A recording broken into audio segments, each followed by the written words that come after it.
29 март президенти ҷумҳурияи Тоҷикистон пешвои миллат муҳтарам Эмомалӣ Раҳмон дар ноҳияи Бобоҷон Ғафуров ба фаъолияти корхонаи истеҳсоли равғани ҷамъияти саҳомии пӯшидаи Зуҳал оғоз бахшиданд.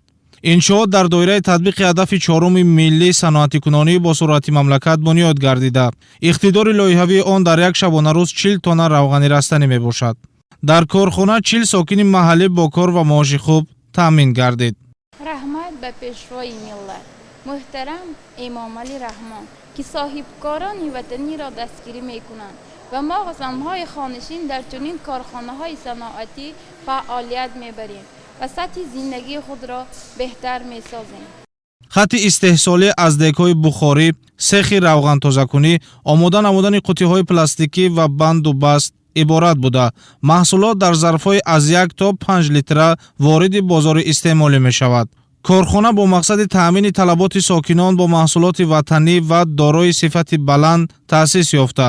дар он аз рапс, офтобпараст, сиёҳдона ва чигит равған истеҳсол мешавад.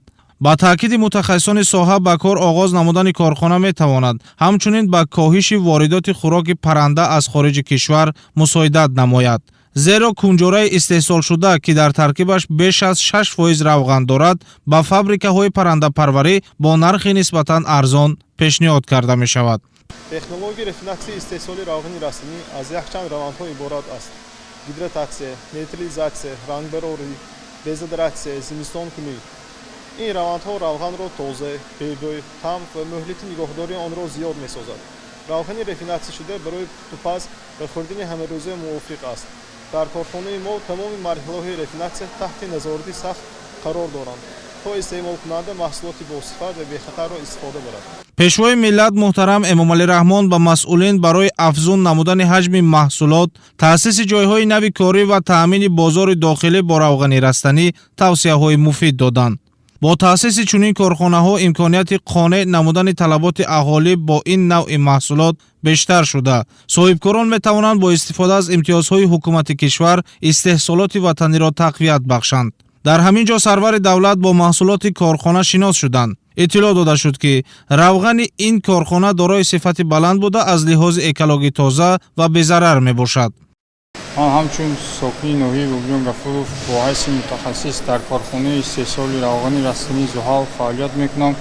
бо дастгирии ҳукумати ҷумҳурии Тоҷикистон ва иқдоми соҳибкори ватанӣ ҷиҳати сохтани корхонаи саноатӣ дар ноҳияи Бобоҷон Ғафуров замина мегузорад ки мо сокинони маҳаллӣ ба ҷои кори доимӣ ва маоши хуб таъмин бигардем. ташаккур ба пешвои миллат муҳтарам Эмомалӣ Раҳмон ҷиҳати дастгирии тамоми қишри ҷомеа дар ҷумҳурии Тоҷикистон. сарвари давлат иқдоми созандаи соҳибкори ватаниро шоистаи таҳсин хонда таъкид доштанд ки бунёди чунин иншоот ба сатҳи некуаҳволии мардум мусоидат менамояд. ҳоло дар шаҳру ноҳияҳои вилояти Суғд асосан корхонаҳои азими коркарди пахта ва маҳсулоти ширӣ, гӯшти, қаннодӣ, консерваи меваю сабзавот, равғани растанӣ, ранг, мебел, риштаи абрешимӣ, атлас, гӯшти мурғ ва ғайра фаъолият доранд ки молу маҳсулоташон ба давлатҳои ҳамсоя ва даҳҳо кишварҳои дигар содирот мешавад.